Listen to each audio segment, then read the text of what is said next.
One of the fundamental problems theists seem to have with atheism actually seems to be a problem with them understanding and coming to terms with nihilism, or the idea that there is no objective meaning because meaning is a subject-dependent phenomena, or that meaning is of us. While I was listening to the Catholic radio the other day, a great example of this came up in an ad. If an atheist were to take his claim that there's no God to its logical conclusion, he'd have to admit that life is meaningless because it's just a cosmic accident, and that people have no real worth. Think about it. If we have no soul, then we're no more than matter, springs and widgets that achieved self-awareness. So often it seems like the existential beliefs that people hold aren't held because the evidence points towards this being the most likely conclusion, but because beliefs in an eternal soul or a God who cares about you are comforting. People often believe in things because they want those things to be true, and they don't even want to consider the possibility of being wrong. Yes, we ultimately die, and everything we do will be forgotten, but that doesn't mean that there isn't meaning while we exist. Meaning has only ever had context within minds. A tasty meal is meaningful to the minds experiencing it. Theists believe there is ultimate meaning to existence because some eternal God gives it meaning, that some powerful subject gives our lives purpose that they decided on, and that meaning perpetually continues because they believe we exist forever. It's almost like they somewhat understand that if we cease existing, meaning stops existing with us, because meaning is ultimately of us, but they refuse to believe what an honest evaluation of the reality of our situation suggests, because ultimately it's too depressing to them, especially contrasting with their made-up fantasies about how reality ultimately operates. The way he says that we're no more than matter, springs and widgets that achieved self-awareness, is as though he's trying to prime the listener into thinking it's absurd, ridiculous, or pessimistic. Like, who would want to believe that, am I right? He's committing what my partner has called the all there is fallacy, which he has summarized as the propensity to undercut the complexity of reality while simultaneously existing in a position of near complete ignorance of reality. It's like saying, it can't possibly be this way, but also I'm going to refuse to try and understand how it could be this way. We are obviously incredibly more complex than springs and widgets. Humanity does not yet have a comprehensive understanding of all the ways in which we operate. Consciousness is something that exists within reality, and observations point towards consciousness and the self being a result of arrangements, as evidenced by all the myriad ways in which people can change as a result of their brain changing. It has been succinctly put that the mind is what the brain does. Think anesthesia, or drugs, or therapy, or tumors, or other brain injuries, or genetic diseases. The ad continues. The atheist George Wald said, quote, 400 years ago, there was a collection of molecules named Shakespeare, which produced Hamlet.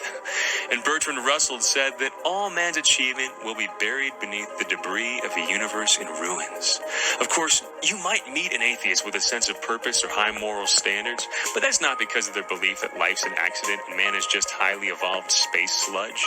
It's because atheists were created with a purpose. They have a soul that's drawn to truth, beauty, and goodness. And they were made in the image and likeness of God, just like you and me. And you don't have to believe in gravity to have it pull you to the ground. This is Chris Stefanik from reallifecatholic.com. Yes, 400 years ago there was a temporary dynamic fragment of reality consisting of a shifting arrangement of molecules called Shakespeare, and it is likely that all of man's achievements will be forgotten in time, that our species won't continue to exist perpetually. To be remembered, there has to be someone around to remember it. Just like there has been civilizations of humans that have come and gone, that we know little about or have been forgotten entirely. Reality has no obligation to be comforting or adhere to what we'd like it to be. It is the way it is. Funnily, this was alluded to at the end when he ironically admitted with his comment on gravity that it acts on you regardless of what you believe of it.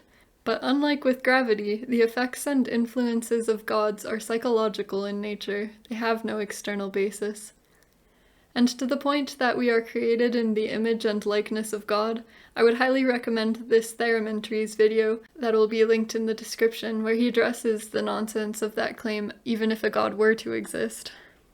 He claims that atheists who behave morally don't do so because they believe man is just highly evolved space sludge. First off, calling us space sludge seems like quite a misrepresentation of what we actually are. When I think sludge, I think of something inert and pretty homogeneous. Life, while it's alive at least, is anything but. Our biologies are astoundingly complex. I wouldn't consider it sludge-like. And no, if I act morally, it isn't because our matter came from stars and we are organisms that evolved over billions of years. Yes, our evolutionary history has shaped our psychological tendencies, but when I decide to not behave immorally, it's because of the recognition of the fact that if I did behave that way, I'd be causing suffering to the sentient agents I'm hurting because of my actions. You don't need a belief in God or an eternal soul to not purposefully hurt someone. I'm going to leave you with a clip where Nihle addressed the Theists' problem with atheism often actually being a problem with nihilism, followed by him and I having a discussion about it. And afterwards, I'll play some more clips from Theists where this comes up. When overcoming faith in gods, or in the concept of an eternal soul, the biggest issue people tend to have is the question of wherein to base our values and morals in their absence. It is this that is at the core of the Theists' problem with atheism, that, in their minds, once belief in a god ceases, so too do all foundations for meaning, morality, and value. In this, they, unknowingly, are not struggling against atheism, but nihilism, coming to terms with the unfortunate reality that the universe is indifferent to our suffering, and to our need for a sense of purpose. Independent of belief in a god, people still have an innate need to understand things like, how do we live a good life, or what is right or wrong, or why do we exist at all? In realizing gods to be imaginary, we are still faced with these core questions. But it is we who must become the arbiters of our own meaning and systems of morality. And it is only through us that these questions even have relevance and context. Beyond solipsism, the belief that you are the only mind there is, we collectively come to understand as we grow that, in many ways, we experience a shared reality. We all must eat, drink, rest, and seek shelter from the elements. During our lives, we will all feel pain, loss, we will all know misfortune. It is, as Hitchens put it, our common struggle. By internalizing this base understanding, we find the true foundations of morality. Respect and empathy towards the experiences of other conscious agents, and preservation of individual and collective well-being becomes good by definition, whereas the perpetuation of violence, malice, and the inflicting of pain and suffering by contrast becomes bad. All nuance therein comes back to these fundamental realities of our being. We all, on some level, deeply understand this. Excluding abnormalities, our morality is somewhat innate within us. The reality is that these concepts have never been grounded in the supernatural, but rather they've emerged from and depend strongly on the natural real-world conditions of both our evolutionary history and our complex interacting minds. The concepts of value and meaning have similar foundations as morality. We value our perceptions, our connections, our collective and individual achievements on a level independent of our existential supernatural beliefs. It is not in God that these moments we appreciate are attributed their value, but it emerges purely on the level of experience, within the appreciation itself. A well-made meal or an awe-inspiring view still hold the same experiential value, regardless of where you believe the value comes from. To some, this may seem both underwhelming and overwhelming at the same time, like it's too much weight to bear one's own foundations of meaning, while at the same time, it isn't enough. But that's only because we've grown accustomed to having our foundations of meaning grounded in some ethereal, unknowable supernatural phenomenon, something beyond us. But the foundations have only ever been us. All things in life that are valued only ever had said value in in the context of those attributing it to them. The origins of morality and meaning are, have been, and will only ever be you. A responsibility and a burden, equally so. Could you please describe what you mean when you say the theist's problem with atheism is actually a problem with nihilism? So typically when atheists argue with people who identify as theists, a lot of what you'll get is problems that come back to like, well, how are you moral then without God? Like, how do you explain beauty without God? Like, how do you decide what to value? How do you decide what to value without God? So, like, this is the case because in meeting these people with the potentiality that their God doesn't exist, what you're actually doing is deconstructing. You're essentially like doing demolition on the foundational most pillar of the entirety of their concept of meaning. The entirety of their conception of meaning in all its myriad forms. Like, well, maybe not all. Maybe they don't think, well, no, maybe all. They think he invented language. Like Tower of Babel and all that stuff. Like that. Yeah, I think like, so depends. even for, yeah, depends. You can't generalize, but you can't generalize, but generally speaking, the one of the main, if not the main, pillar for their concept of meaning in the first place is this God idea for why you should be good and not a piece of shit asshole, and the reason for like why you should appreciate the moment or why you should appreciate each other or what is behind the feeling of awe or beauty. Like all of this comes down to their God concept. So when you address the possibility that this being they believe is the reason for all of these things never was that in the first place, like everything becomes untethered. It becomes untethered. Like this thing that they were clinging to as the thing that they're the bedrock that they're building all of their concept of meaning. For all of this, yeah. That's where they come from in addressing your arguments. It's like, well, then how do you meaning? How do you make meaning? What do you like? How do you manage the phenomena of meaning without this God phenomena? Why aren't you out just killing people? Because I don't know how I would not be if I didn't have this God being breathing down my neck in my mind. Like, well, at least that's what feels like is being emitted when someone says something like that.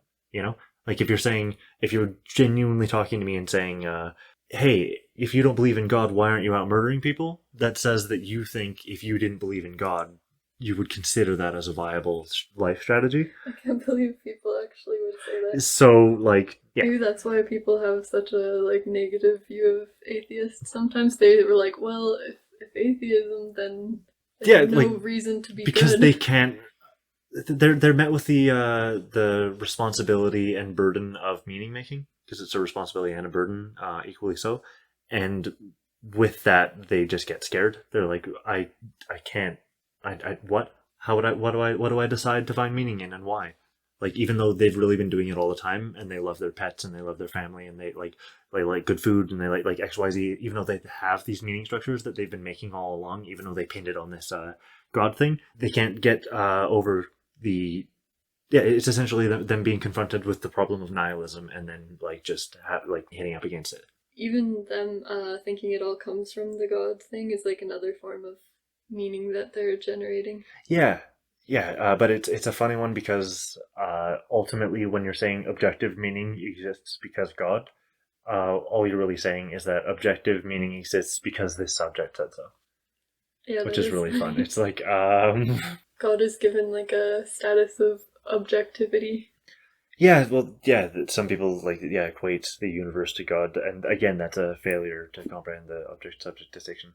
Object-subject distinction.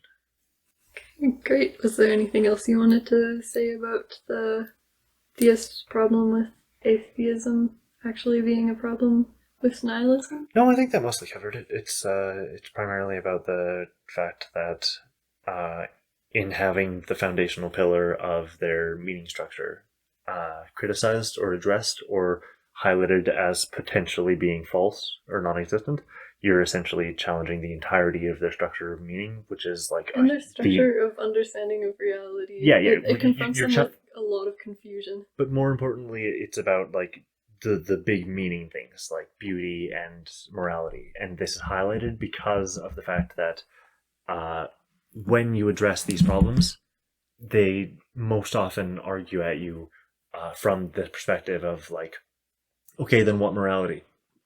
Like, okay, then how morality? Like, how do you, like, these are the sort of questions that they come at you from, because in acknowledging the non-existence of God, that's like revealing the main thing that God does for them in the first place. The main reason that the God concept does for them is serve as a central pillar for a lot of meaning concepts, including morality and beauty, found fundamentally. You called it like a pre-packaged philosophy. Where it like gives answers. Yeah, gods and gods of this like tier are just like a thing that you can hold there and just like not really look at and just like build a bunch of things on, and then just it provides some sort of pseudo structure. It's the earliest, as I said in our last podcast, I think it's our earliest attempt at making sense of reality. Our ancestors' earliest attempt at making sense. One of the most unsettling questions an atheist has to answer is there meaning to life? One of the world's most famous atheists, Richard Dawkins, wrote a book called A River Out of Eden, a Darwinian view of life, and in it he says, the universe that we observe has no purpose, no good, no evil, just pitiless indifference. That is the consistent view of atheism, that life has no meaning or purpose. But we don't live that way. We live as if things matter in this world. We live as if life actually has meaning, and you have meaning and are here for a reason. Everybody on this earth exists for a purpose, and we're created by God and for a relationship with God. That Jesus created you specifically with value, with dignity and worth, and that your life actually has meaning. Follow for more. Atheists believe in morality but cannot justify this belief. If there's no ultimate standard of morality, which is God, how can these things be wrong? A moral prescription implies a moral prescriber. Atheists believe that life is meaningful and worth living. However, atheism is true if life is meaningless. A purpose implies a purposer. The atheist lives consistently, he would be profoundly unhappy, in despair, deeply depressed. If he manages to live happily, as most do, it's only because they do not carry out their worldview to its logical conclusion, but live as though their lives were meaningful, valuable, and purposeful, even though they have no basis for it. And then I'll say to the non-believer, given the unlivability of atheism, shouldn't you go back to square one and say, well, maybe atheism isn't right after all. Maybe there really is a God. And if that's true, that means that life does have value, meaning, and purpose, and you can live consistently and happily within the framework of such a worldview.